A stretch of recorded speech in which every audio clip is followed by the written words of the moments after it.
अरे भाई,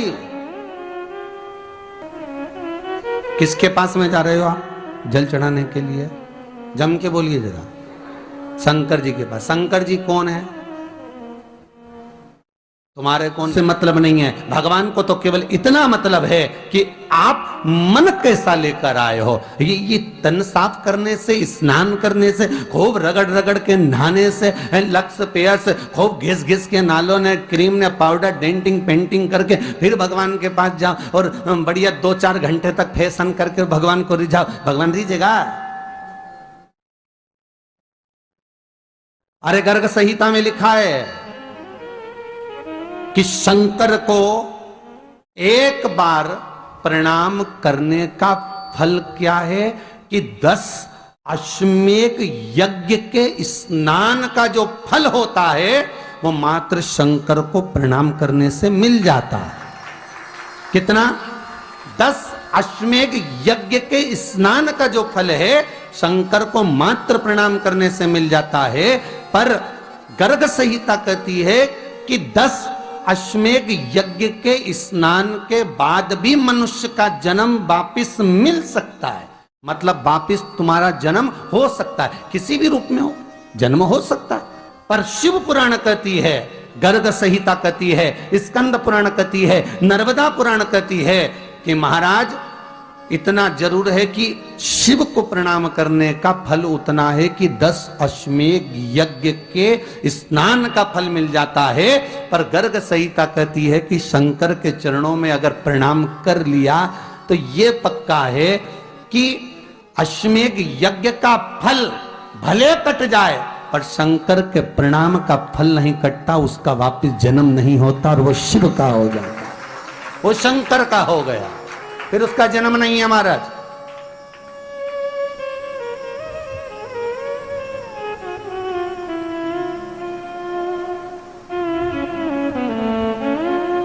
पति से कहा हाथ धो,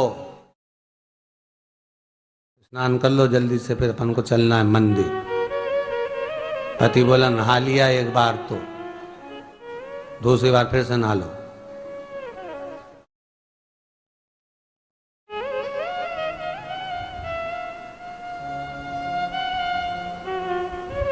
गया। अपनी के ना माने तो कई घर में चंद्र घंटा से माथा बिड़ा, गया स्नान करा फिर आया। चल पलंग पे काय को बैठ गए?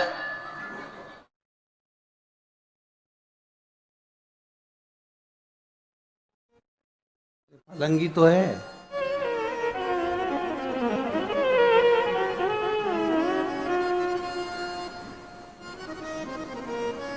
फिर से नहा के आओ। ये फिर नहावाने भेज दिया। होता एक सास बेचारी मायके जाना था, मौसी की यहाँ शादी थी। अब उसने बहू से कहा बेटा मेरे को जाना है, अपने घर में छोटे से लड्डू गोपाल, उनकी सेवा है, तू एक काम कर कि तू सेवा कर लेगी क्या? हाँ मम्मी, उसमें क्या है, करना क्या है तुम बताओ। बस सुबह से 3 बार ताली बजाना, भगवान को उठाना, पात्र में रख के नहलाना, उनको पोंछना, कपड़े पहना देना, इत्र लगा देना, चंदन लगा देना, मुकुट लगा देना, सुंदर अलकावली सब पहनाने के बाद में भगवान को दर्पण दिखाना। जब भगवान को कांच दिखाए, दर्पण दिखाए, भगवान मुस्कुरा दे तब भगवान को भोग लगा देना। हाँ मम्मी इतना तो मैं करूंगी, और बाद में भगवान को वापिस सुला देना। हाँ इतना सा कर लूंगी। सास बिचारी कह के चली गई। अब बहू सुबह से उठ के 3 बार ताली बजाई, भगवान को उठाया, बिठाया, नहवाया, तैयार कर दिया। तैयार करके जो दर्पण दिखाया तो भगवान तो मुस्कुराया ही नहीं। अब इसको कौन समझाए कि पीतल की मूर्ति कोई हंसे है? पर उसने तो विचार करा कि सास कह के गई भगवान जब मुस्कुरा दे तो उनको भोग लगा देना। अब भगवान तो कोई मुस्कुराए नहीं, ये दर्पण दिखाया। इसको लगा कि मेरी सेवा में कोई कमी रह गई। इसने भगवान का कपड़ा वपड़ा वापिस उतारा, इनको वापिस रजाई में सुला दिया। अब भगवान को वापिस रजाई में सुलाया, फिर आ गई, 3 बार फिर ताली बजाई, भगवान को फिर उठाया, फिर बिठाया, बिठाने के बाद में फिर उनको कपड़े वपड़े पहनाकर फिर दर्पण दिखाया, पर भगवान तो मुस्कुराया ही नहीं। ये वापिस इस सेवा में गलती रह गई। वापिस इसने सब कपड़ा उतारा, भगवान को फिर सुला दिया। सुबह 8 बजे से नहवा रही, कपड़े पहना रही और सुला रही। 1 बज गई,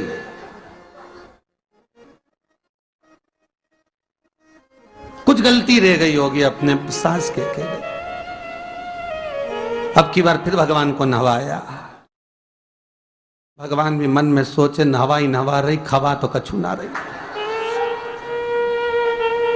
28 बार नहवा दिया। इसके बाप का क्या जाए, 29 बार भी नहवा देगी। सर्दी होगी तो हमको होगी, इसका क्या जाए। नहवा ही रही है और खवाती कुछ नहीं, फिर सुला देती है, फिर ताली बजा। अब क्या फिर आ गई और 29वीं बार फिर बैठ गई और फिर भगवान को नहवाया, कपड़े पहनाया और पहनाने के बाद भगवान का श्रृंगार करके जैसे ही दर्पण उठाया, उठा के जो भगवान को दिखाने लगी, भगवान ने मन में सोचा अब की बार तो हंसी दूंगा, चाहे कुछ भी हो जाए। और भगवान दोनों दांत दिखा दिए। जैसे ही भगवान ने दांत दिखाया, इसने दर्पण रखा और जल्दी से भोग लाई, भगवान के जिमाया। भगवान के जिमाया, जिमने के बाद भगवान को फिर वापस सुला दिया। अब ये सुबह से जैसे ही आए तो भगवान पहले ही मुस्कुरा के, क्योंकि भगवान को मालूम है नवाएगी 25 बार का मतलब उसे हंसी दो, हंसने में क्या जाता। तो भगवान पहले से मुस्कुरा के बैठ जा। अब एक दिन सास आ गई। सास ने कहा बहू अब सेवा मैं कर लूंगी। हाँ मम्मी कर लो। मम्मी सेवा करने बैठी। मम्मी ने भी स्नान कराया, श्रृंगार करा, कपड़े पहनाए, मुकुट लगाया। सब लगाने के बाद जैसे ही सास कांच दिखाने के लिए दर्पण को उठाई, इतने में से मूर्ति में से आवाज आई, दर्पण तो तेरी बहू दिखाएगी, उसको बुला दे, बहुत जोरदार दिखाती, वो दिखा सकती, तू वापिस धर दे दर्पण, तेरे बस का नहीं है। भगवान को भी लगा कि भैया सामने, अब इसमें कोई दिखावा था क्या? प्रेम, वात्सल्य था। भगवान भक्ति के बल पर रिश्ता है। फिर बैठ गए पलंग पे, नाव वापिस, नाते नाते चले, मंदिर पहुंच गए और राम बेलपत्तर तो घर घर ही आई। जैसे ही बोली बेलपत्तर घर धरी आई, पति इसको घूर के देखा, 2 बार नवाया है और बेलपत्तर रखी आई घर। ये पति से कहती कि तुम लेने जाओ, उससे पति पहले ही बोल दिया था कि मेरा तो आज घुटना बहुत दुख रहा, बहुत घुटना दुख रहा।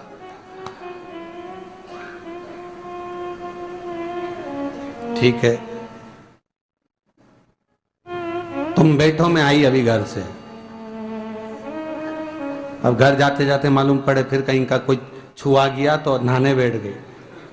फिर आई, इसकी जो पूजन की थाली रखी थी, कोई भगत आया बेचारा, उसने सोचा मंदिर की थाली है, सब चढ़ा चुड़ू के चले गया सब। पति से बोली तुमने अकेले ही पूजन कर ली, मैं तो करा ही नहीं। ये नंदी जहां बैठा उसके पास में बैठा, मैंने हाथ नहीं लगाया। तो ये सामान कौन चढ़ाया? इनकी आई थी, सब चढ़ा।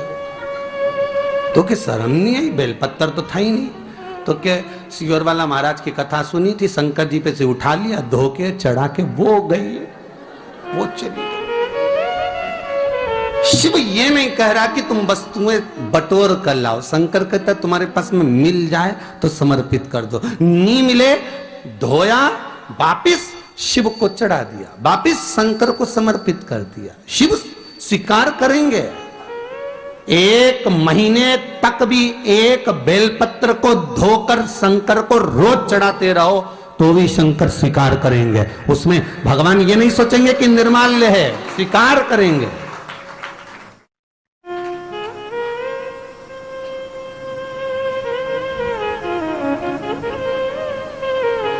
पर इसका मतलब ये नहीं है कि तुम मंदिर की, घर से अगर पास में लगी हो, नजदीक में लगी हो, 8, 10, 15 घर छोड़कर कुछ थोड़ी दूरी पर भी बेलपत्र लगी हो तो लेकर जरूर जाना। नहीं तो कहीं कहीं की इतनी आलसन। उन्होंने कहा सियोर वाला महाराज बोला तुम तो उठा उठा के चढ़ा दो। तो भगवान के मंदिर में ही बेलपत्र नहीं जाए मालूम पड़े हो, तो ऐसा नहीं है कि नहीं जाए वाला, जाओ, पास में लगी हो तो लेकर जरूर जाओ। भगवान को समर्पित करने के लिए थोड़ा ना थोड़ा भाव भगवान के द्वार पर जरूर लेकर जाओ। गुरुजी मैं पानी का लोटा चढ़ाते चढ़ाते मेरा पूरा कम से कम मेरे को 8 साल हो गया, पर मेरी जिंदगी में सुख बिल्कुल नहीं आया।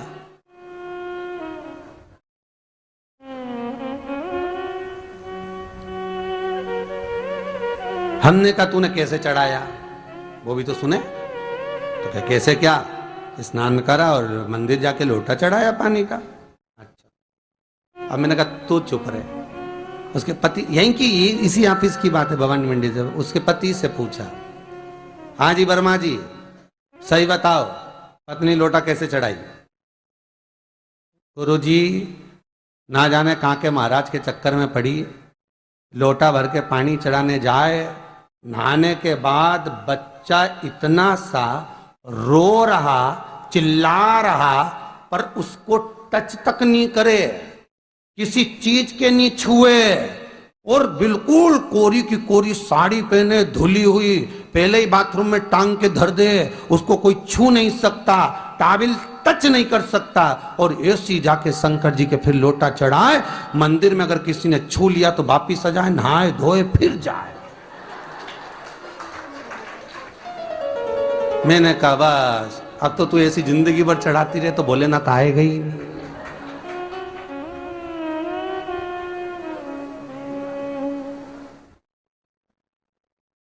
सत्य बोलो रे मिलेगा। कई लोगों ने पूछा शंकर को रिझाने के लिए कौन से कलर के कपड़े पहने कि शिव राजी हो जाए। शंकर को पाने के लिए कपड़ा बदलने की जरूरत नहीं होती, शंकर को पाने के लिए कलेजा बदलने की जरूरत होती है, शंकर मिल जाता है। कपड़े से शिव कभी नहीं मिला साहब। आप कौन से कलर के कपड़े पहन रहे हो, ये शिव प्राप्त नहीं करोगे हो। सफेद पहन लिए, लाल पहन लिए, केसर के पहन लिया, उससे शंकर नहीं मिल रहा हो। बहुत सारी रुद्राक्ष की माला धारण कर ली, हाथ में भी खूब सारा रुद्राक्ष पहन लिया, यहां पर भी पहन लिया, कान में भी रुद्राक्ष धारण कर लिया, जटा पे भी रुद्राक्ष लगा लिया, उससे शिव नहीं मिलने वाला हो।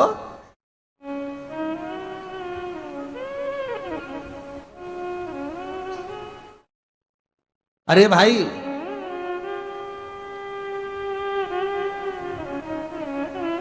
किसके पास में जा रहे हो आप जल चढ़ाने के लिए? जम के बोलिए जरा। शंकर जी के पास। शंकर जी कौन है? तुम्हारे कौन से मतलब नहीं है। भगवान को तो केवल इतना मतलब है कि आप मन कैसा लेकर आए हो। ये तन साफ करने से, स्नान करने से, खूब रगड़ रगड़ के नहाने से, लक्स पेयर से, खूब घिस घिस के नालों ने, क्रीम ने, पाउडर, डेंटिंग पेंटिंग करके फिर भगवान के पास जाओ और बढ़िया 2-4 घंटे तक फैशन करके भगवान को रिझाओ, भगवान रिझेगा? अरे गर्ग संहिता में लिखा है कि शंकर को एक बार प्रणाम करने का फल क्या है कि 10 अश्वमेध यज्ञ के स्नान का जो फल होता है वो मात्र शंकर को प्रणाम करने से मिल जाता है। कितना? 10 अश्वमेध यज्ञ के स्नान का जो फल है शंकर को मात्र प्रणाम करने से मिल जाता है। पर गर्ग संहिता कहती है कि 10 अश्वमेध यज्ञ के स्नान के बाद भी मनुष्य का जन्म वापिस मिल सकता है।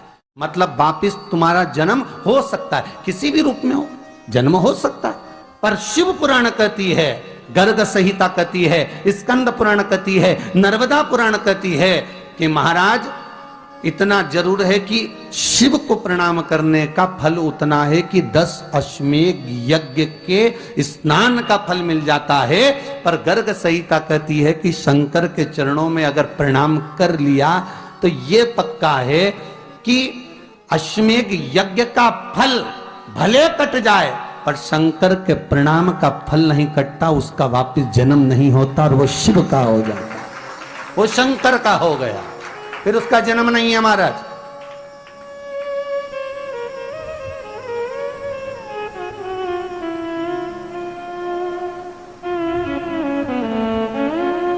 पति से कहा हाथ धो, स्नान कर लो जल्दी से, फिर अपन को चलना है मंदिर।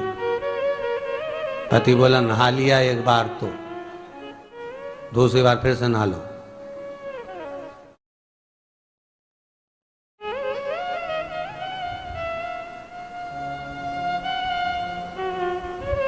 गया।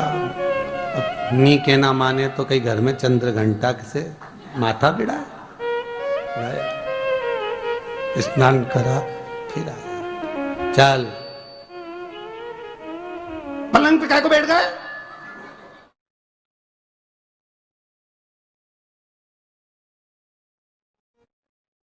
पलंगी तो है।